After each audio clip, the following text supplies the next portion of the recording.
என் அன்பு குழந்தையே, இதுவரை நீ சந்தித்த சிக்கல்களாலும் பட்ட வேதனைகளாலும் உருகுலைந்து போய்விட்டதாக வருத்தப்படுகின்றாய்.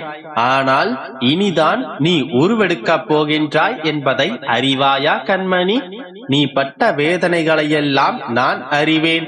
ஆனால் இது இயற்கையே. நீ எந்த அளவிற்கு வாழ்வில் மிக உயர்ந்த இடத்தை அடைய விரும்புகின்றாயோ அந்த அளவிற்கு பலரின் அர்த்தமற்ற பேச்சுக்களையும் கஷ்டங்களையும் கடந்தாக வேண்டும் என்பதை மறவாதே. உன்னுடைய வளர்ச்சியின் மீது பொறாமை கொள்வதால் தான் விமர்சிக்கின்றார்கள். நீ எங்கே உயர்ந்து விடுவாயோ என்ற பயத்தினால்தான் உன்னை பற்றி புறம் பேசுகிறார்கள். வாழ்க்கையில் வென்று விடுவாயோ என்று வேதனைப்பட்டுதான் உன்னை ஒதுக்கி வைக்கிறார்கள்.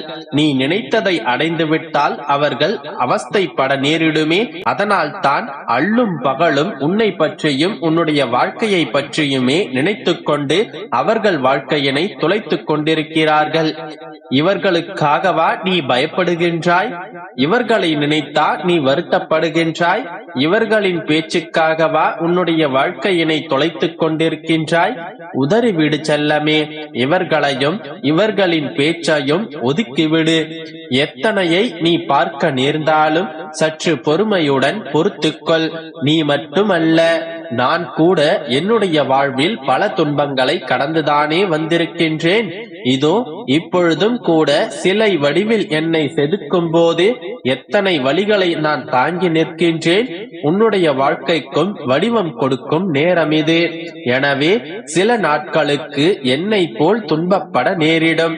ஆனால் கவலைப்படாதே.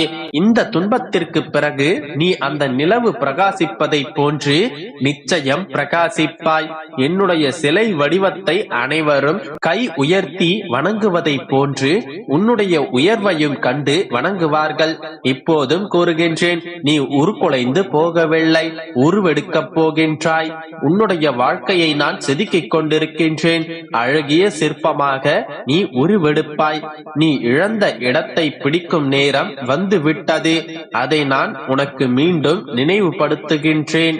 நீ என்னிடம் கேட்டதை நான் உனக்கு கொடுக்கும் நேரம் இந்த நொடி முதல் ஆரம்பமாகின்றது. குழந்தையே, எல்லாவற்றிற்கும் ஒரு நாள் முடிவு வரும். அந்த ஒரு நாள் இன்றாக கூட இருக்கலாம்.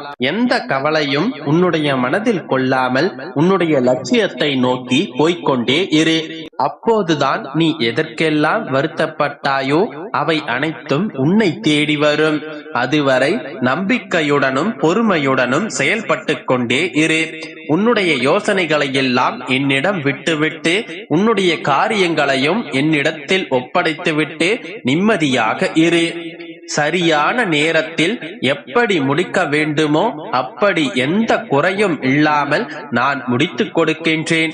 உன்னுடைய யோசனைகளுக்கெல்லாம் மேம்பட்ட ஒருவன் நான் இருக்கின்றேன் என்பதை நினைவில் நிறுத்தி செயல்படு. அப்போது உன்னுடைய காரியங்கள் எல்லாம் எவ்வித தடைகளுமின்றி நிறைவேறுவதை அனுபவத்தில் உணர்வாய். உன்னுடைய வருத்தங்கள் எல்லாம் வளமாகும் நாள் வந்தே விட்டது. வீண் கலக்கத்தை கைவிடு. உன்னுடைய பாதையில் இருக்கும் முட்களும் கற்களும் பூவாக மாறும். மகிழ்வான வாழ்க்கையை சர்வ நிச்சயமாய் வாழப்போகின்றாய். ஆம் என் செல்லமே, உன்னுடைய வாழ்க்கையில் சந்தோஷ நிகழ்வொன்று கூடிய விரைவில் நடக்கப் போகின்றது. நீ எதிர்பார்த்த அதே நிகழ்வுதான் உன்னுடைய இல்லமும் உன்னுடைய உள்ளமும் மகிழ்ச்சியில் நிறைய போகின்றது. உற்றார் உறவினர் சொந்த பந்தங்கள் என்று உன்னுடைய வாழ்க்கையில் சந்தோஷம் களை கட்டப் போகின்றது. கூடிய விரைவில் நன்றி பெருமாளே என்று ஆனந்த கண்ணீரோடு என்னை அழைக்கப் போகின்றாய்.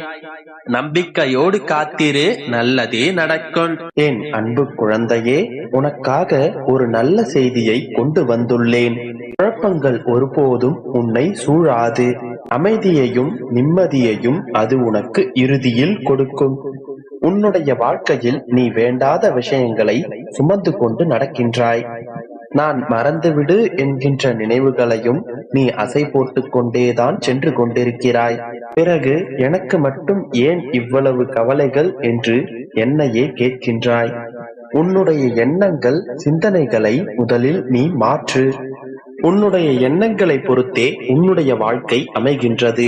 அதனால் உன்னுடைய எண்ணங்களை நீ மாற்றிக்கொண்டாலே உன்னுடைய வாழ்க்கை நிச்சயமாக மாறிவிடும். அதனால் உன்னுடைய எண்ணங்களும் சிந்தனைகளும் உயர் நிலையில் இருந்தால்தான் உன்னுடைய வாழ்க்கையில் உன்னால் ஜெயிக்க முடியும். நான் அடிக்கடி கூறியது போல், எதை நீ திரும்ப திரும்ப நினைத்துக் கொண்டிருக்கிறாயோ அதுவே உன்னுடைய வாழ்க்கையில் நிஜமாய் நடக்கும். நம்முடைய எண்ணங்களும் சிந்தனைகளும் தான் நம்முடைய வாழ்க்கையை அடுத்த கட்டத்திற்கு எடுத்துச் செல்கின்றன. அதனால்தான் எந்த சூழ்நிலையிலும் உன்னுடைய வாழ்க்கையை நீ சகித்துக் கொள்ளாதே என்று நான் கூறிக்கொண்டே இருக்கின்றேன். எனக்கு என்ன நடக்கப் போகின்றது, இதன் பிறகு என்னுடைய வாழ்க்கையில் எதுவும் இல்லை என்பது போன்ற எதிர்மறையான எண்ணங்களையும் வார்த்தைகளையும் நீ உபயோகப்படுத்தாதே. இது போன்ற எதிர்மறையான சிந்தனைகளில் நீ மூழ்கிக் கொண்டிருந்தால் உன்னுடைய வாழ்க்கை எப்படி நேர்மறையானதாக மாறும் சொல்? இதுதான் நீ எதுவாக நினைக்கிறாயோ அதுவாகவே மாறிவிடுவாய் என்பதன் பொருளாகும். ஆகையால் உன்னுடைய வாழ்க்கையில் நீ நல்லதே நினைத்தால் நிச்சயமாக உன்னுடைய வாழ்க்கை நல்லதாகவே அமையும். நீ கெட்டதாகவும் எதிர்மறையானதாகவும் நினைத்து கொண்டே இருந்தால் உன்னால் எப்படி புது புது விஷயங்களை கற்றுக்கொள்ள முடியும்? புது புது விஷயங்களை செய்து பார்க்க முடியும்? எப்படி உன்னால் வாழ்க்கையில் முன்னேற முடியும்?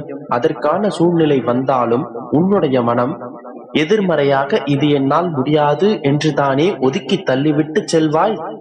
ஆகையால் எப்போதும் நேர்மறையாகவும் உற்சாகமாகவும் உன்னுடைய வாழ்க்கையில் இரு. எந்த சூழ்நிலையிலும் எந்த சந்தர்ப்பங்களிலும் எப்படிப்பட்ட சூழ்நிலையாக இருந்தாலும் சரி, அதில் உனக்கு என்ன வாய்ப்பு என்பதை பற்றியே யோசி. அப்போதுதான் உனக்கு எதிராக தோன்றும் வாய்ப்புகள் உன்னுடைய கண்களுக்கு புலப்படும். அதே போன்று உன்னுடைய வாழ்க்கையில் அடிக்கடி சவால்களை ஏற்றுக்கொள்ள பழகு. அப்படி செய்தால் மட்டுமே உன்னால் வெற்றி பெற முடியும். தோல்வியடைந்து விடுவோம் என்கின்ற பயத்தை தூக்கி குப்பையில் போடு. 10 முறை முயற்சித்தால் அதில் ஒரு முறை வெற்றி கிடைத்தாலே அது உனக்கு பெரும் வெற்றியாக அமையும். முதலில் அப்படித்தான் இருக்கும். பல தோல்விகளை சந்தித்த பின்னரே உன்னால் வெற்றி என்கின்ற கனியை அடைய முடியும். எடுத்த எடுப்பிலேயே நான் வெற்றி பெற வேண்டும் என்று யோசிப்பது தவறல்ல. ஆனால் ஒருவேளை அதில் தோற்றுவிட்டால் வாழ்க்கையே முடிந்துவிட்டது என்பதை போன்று நினைக்காதே. இந்த வாழ்க்கையில் எதை இழந்தாலும் அதோடு உன்னுடைய வாழ்க்கை முடிய போவதில்லை. இந்த உலகம் மிக பெரியது. வாழ்வதற்கு பல வழிகள் உள்ளது. இந்த உலகத்தில் எண்ணிலடங்கா உயிர்கள் வாழ்கின்றன. தோல்வியடைந்து விட்டால் வாழவே கூடாது என்று நினைத்தால்